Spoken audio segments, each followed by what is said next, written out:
మీకు ఇదాక అదే కెప్టెన్సీ గురించి మాట్లాడుతున్నాం. Rohit Sharma as a captain, Rohit Sharma as a opener and Rohit Sharma as a cooling factor, అందరికీ ఒక సెల్ఫ్లెస్ క్రికెటర్. వీటిలో మీకు బాగా నచ్చింది ఏంటి? నాకు Rohit Sharma as a batsmen నాకు చాలా ఇష్టం. ఎందుకంటే నేను తనని చాలా క్లోజ్గా చూశాను డెక్కన్ చార్జర్స్కి ఆడుతున్నప్పుడు.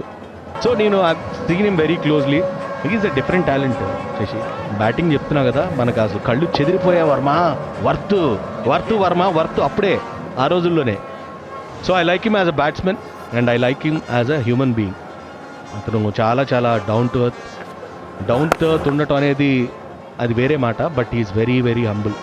అదే వైబు లాస్ట్ అప్పుడు నేను కలిసి దగ్గర 15 ఏళ్ల క్రితం అప్పుడు కలిశాను. మళ్ళీ తిరిగి మన బాంబేలో కలిసినప్పుడు సేమ్ వైబ్ అది షేర్ చేసుకున్నాడు. So I felt very happy. Kalyan, Dhoni and Rohit ఇద్దరు కాంట్రాస్టింగ్ క్యారెక్టర్స్, కానీ ధోనిలో అండ్ రోహిత్లో ఉన్నటువంటి కామన్ ఫ్యాక్టర్స్ ఏంటి, especially when it comes to team?